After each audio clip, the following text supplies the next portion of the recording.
네, 지난 17일 2017학년도 대학 수학능력시험이 치러졌습니다. 올해 대입 제도가 어떻게 되는 것인지 궁금해하시는 분들 많겠는데요. 입시 제도가 워낙 자주 바뀌기 때문에 그 흐름을 따라가기가 어렵다. 또 어떤 제도가 있는지 모르겠다는 것이죠. 오늘 인사이드 대담에서는 대학 입시 전문가인 경남도교육청 대입정보센터 신상철 장학사와 함께 2017학년도 대학 입시 전형과 향후 입시 전망에 대해서 알아보겠습니다. 자, 신상철 장학사 자리에 나와 있습니다. 안녕하십니까? 네, 대단히 반갑습니다. 네, 반갑습니다. 네, 수능 시험 마치고 대단히 바쁘실 텐데 시간을 우선 내주셔서 고맙고요. 네. 오늘 좀 유용한 얘기, 유익한 얘기 좀 많이 해주시기 바랍니다. 네, 알겠습니다. 예.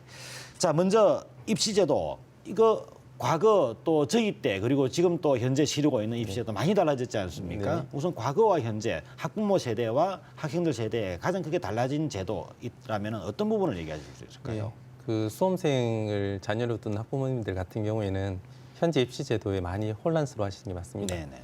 저도 학력고사 세대이긴 하지만 성적만 가지고 한 줄 세워서 대학을 보내면 네. 제일 쉬운 방법이겠다라고 많이 말씀을 하시는데 사실 그러한 방법이 학생들을 위하는 방법은 아니다라는 문제인식이 많았지 않습니까? 네네. 그러면서 이제 바뀐 제도가 수능을 치거나 이전에 입학사정관제를 하거나 아니면 지금의 학생부 종합전형으로 오는 것처럼 교과 성적뿐만이 아니고 다양한 활동을 통해서 학생의 능력이 어떤 것인지를 보고 대학이 원하는 또는 진정한 능력을 갖춘 학생들을 선발하고자 하는 방향으로 바뀌어오고 있습니다. 네. 그런 여러 가지 좋은 취지에 대해서는 충분히 이해를 하겠는데 하지만 과거에는 이제 학력고사라는 성적 하나만 가지고 대학 입시를 모든 걸 결정을 했고 그 이후에 이런 그 내신 성적 제도라는 게 생겼지 않습니까? 맞습니다. 또 그러고 나서 지금 도입되는 그 여러 가지의 이런 그 변수들을 같이 적용을 하다 보니까 그래서 자연히 이제 그 이해가 어렵다 이렇게 볼 수가 맞습니다. 있겠는데요. 예.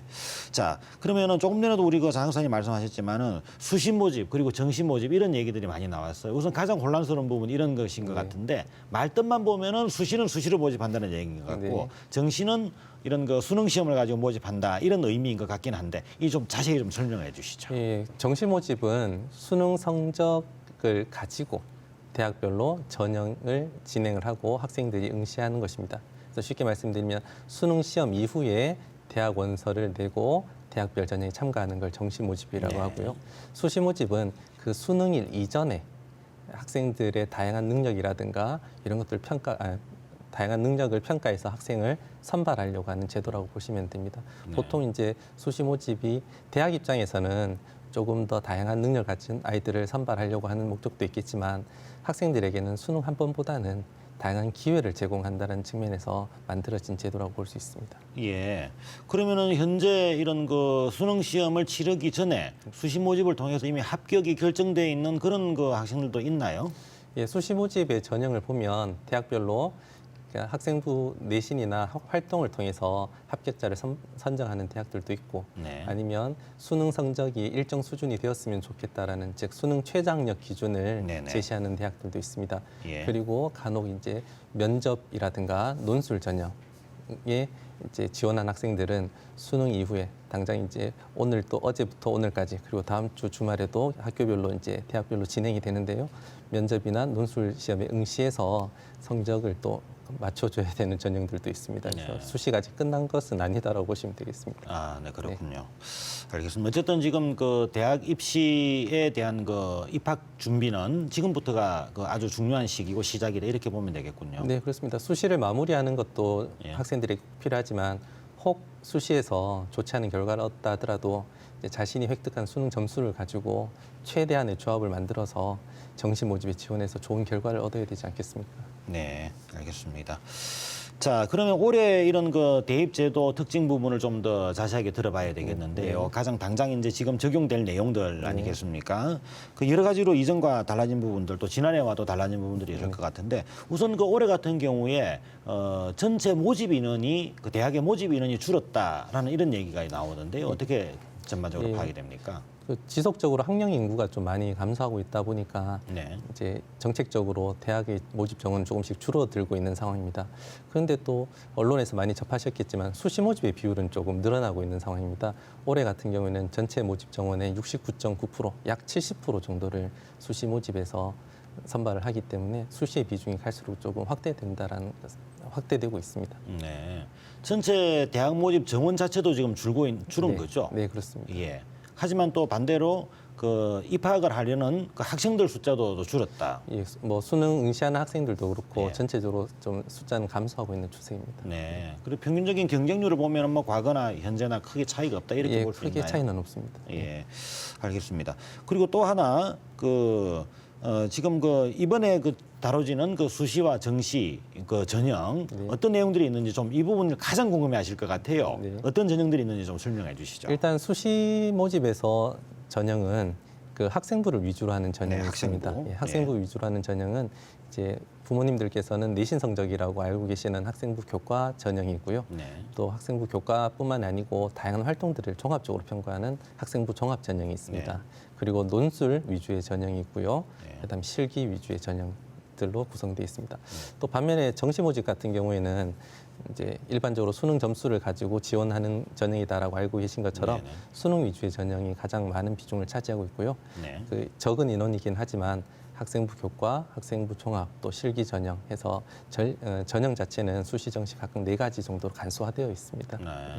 말씀을 그렇게 듣고 보니까 간단한 것 같은데 네. 문제는 이게 각 대학마다 또 대학 내에서 각 학과마다 학부마다 이런 내용들이 다르게 적용이 된다는 것이죠. 예, 그렇습니다. 같은 대학이라 하더라도 학과 또는 전형 방식에 따라서 선발하고자 하는 기준이 다 다르게 나옵니다. 같은 대학에서도 학생부 교과 성적, 즉 내신만 가지고 선발하는 대학들도 있고요.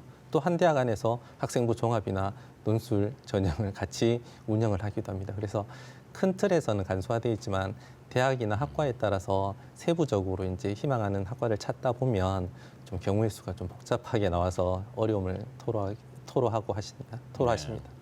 어떻게 해결해야 될까요? 지금 말씀을 들어보면은 너무나 이런 다양한 변수 또 뭐 각 대학과 전공 이런 거마다 다 다른 것 같고 그리고 자기의 또 이런 생활 기록부 그리고 또 수능 성적 또 내신 성적 이런 것들이 너무나 변수가 많기 때문에 어떤 선택을 하기가 가장 어려울 것 같은데 어떻게 선택을 하는 것이 가장 현명하다 조언하신다면은요. 예, 그 가장 어려운 문제인데요. 이 부분에 대해서는 맞춤식 어떻게 쪽집게 같은 방법은 찾기가 좀 어렵습니다.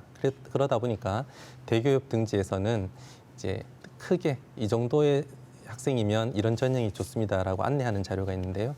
학생부 교과 성적이 좀 뛰어난 최상위권이라든가 상위권 학생들은 학생부 교과 전형을 한번 지원해 보는 것이 네. 유리합니다. 이제 학생부 교과 전형이라고 하면 학부모님들께서는 단순한 내신 성적만을 생각하실 수 있는데 그게 아니고 그 교과에 관련된 다양한 활동들을 또 학생부에 기록이 되기 때문에 그걸 같이 종합적으로 판단을 하긴 합니다. 그다음에 학생부 교과 성적뿐만 아니고 정말 이 학생이 자신의 진로나 또는 가고 싶은 전공에 대해서 학교 안에서 다양한 활동을 만약에 해왔다면 예를 들어서 동아리 활동을 열심히 했다든가 그 관련되는 분야에 대한 독서 활동을 좀 심도 있게 했다든가 다양한 체험 활동을 많이 했다든가 하는 학생들은 그게 학생부에 다 기록이 되지 않겠습니까? 네네. 그 활동이 많은 학생 같으면 학생부 종합 전형에 지원해 보는 것도 매우 좋은 방법이 될 수 있습니다. 그런데 학생부 종합 전형 같은 경우에는 아까 말씀드린 수능 최저학력 기준이라는 것이 설정돼 있는 대학들이 많기 때문에 교과와 관련된 학업 역량도 같이 병행해서 좀 준비를 해야 되는 거고요. 그다음 통합적인 사고력이나 분석력 이런 것들이 뛰어난 학생들이 네네. 찾아볼 수 있습니다. 그런데 이런 학생들이 특정 과목에 대해서는 좀 우수한데 전반적인 내신은 최상위권은 아니다라고 판단되는 경우가 있습니다. 이런 경우에는 이제 논술 전형에 네. 한번 지원을 해보는 게 어떨까 싶습니다. 요즘 이제 사교육 부담을 좀 줄인다는 측면에서 논술 전형이 이전보다는 조금 쉽게 출제되는 경향이 있기 때문에 기간을 조금 두고 꼼꼼하게 준비를 하고 학생이 사고 능력을 좀 발휘할 수 있는 걸 이제 갖추게 된다면 논술 전형이 꽤 매력적이 될 수 있을 것 같고요. 일단 마지막으로 이제 중위권 정도의 학생인데 네. 수도권 대학을 이제 희망한다라고 하면 적성고사 전형이라는 것이 있습니다. 뭐 고려대 세종 캠퍼스라든가 홍익대 세종 캠퍼스 같은 대학에서 10개 대학 정도에서 적성고사를 운영하는데요. 예. 그런 전형도 준비하는 것도 방법이 될 수 있습니다. 알겠습니다. 어쨌든 이 부분은 워낙에 변수가 많은 네, 부분이고 맞습니다. 다양한 부분이라서 어쨌든 학교의 선생님들 또 이런 학생들이 또 여러 가지 찾아보고 결정할 수밖에 없는 상황이죠. 그렇죠. 학생의 능력이라든가 교과 활동이나 교과 외의 활동을 가장 잘 하시는 분들은 담임 선생님 포함해서 학교의 선생님들이시거든요. 잘 알겠습니다. 그래서 선생님들하고 같이 상담을 해보시는 게 좋은 방법일 수 네. 있습니다. 알겠습니다. 그리고 이번 수능에서 또 특히나 한국사 영역이 필수로 지정이 됐지 않습니까? 이 맞습니다. 부분이 또 영향을 많이 미친다고 하는데 어떻게 작용을 하게 되는 거죠? 예, 올해부터 이제 이전에는 선택 과목이었던 한국사가 필수 영역으로 선정이 됐습니다. 그러다 보니까 이제 대학에서는 여러 가지 이제 한국사에 대한 기준을 제시하는데요.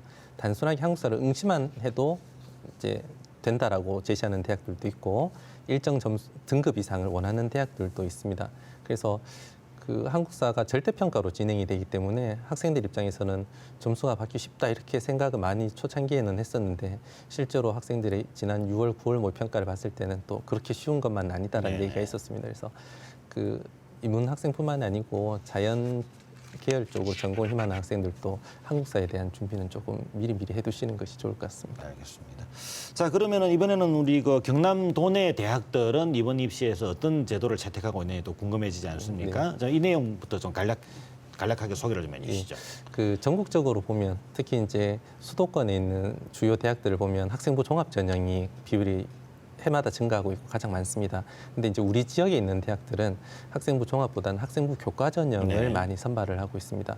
그러다 보니까 이제 학생들이 아주 내신 성적이 최상위권 아닌 학생들 같은 경우에는 어디를 지원을 해야 되지? 나는 수시에 지원할 수 없는 건가? 이런 불안감이 많을 수 네네. 있는데 자신의 내신 등급대에 맞춰서 지역에 있는 우리 대학들 중에서 학생부 교과 전형으로 선발하는 데는 학과에는 이제 준비를 하고 지원해보면 기회는 많이 찾을 수 있습니다. 네, 알겠습니다. 자, 마지막으로 그 앞으로 우리 그 대학 입시제도 어떻게 바뀔 것인지 지금 이제 그 중학교 학부모 같은 경우에는 특히나 궁금해지지 않겠습니까? 네. 저 간략하게 좀 소개를 해주시죠. 예, 전망은요? 가장 시급한 게 이제 내년에 수능 응시해야 되는 현재 고2 학생들은 영어 영역이 절대평가가 됩니다. 네. 절대평가라는 것은 지금처럼 상위 4%가 1등급을 받거나 하는 상대평가가 아니고 기준 점수에 따라서 등급이 나뉘어지는 거거든요. 네네.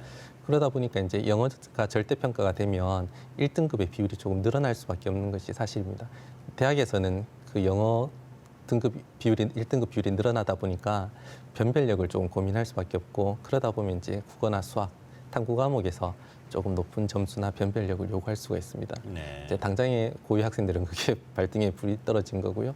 현재 중학교 2학년 학생들부터는 2015 개정 교육 과정이라고 하는데 소위 이제 문이과 통합 교육 과정이라고 합니다. 그 부분에서는 이제 교육 과정이 바뀌기 때문에 제도도 또 많이 바뀔 수가 있는 거고요. 그래서 그 부분은 아직 구체적인 계획은 나와 있지 않지만 네. 부모님들께 중학교 학생을 이제 자녀로 둔 학부모님들 같은 경우에는 그런 변화에도 조금씩은 관심을 가지셔야 될 것 같습니다. 잘 알겠습니다. 네, 지금까지 경남도 교육청 대입정보센터 신상철 장학사와 함께 대학 입시 전형과 관련한 다양한 이야기 나눠봤습니다.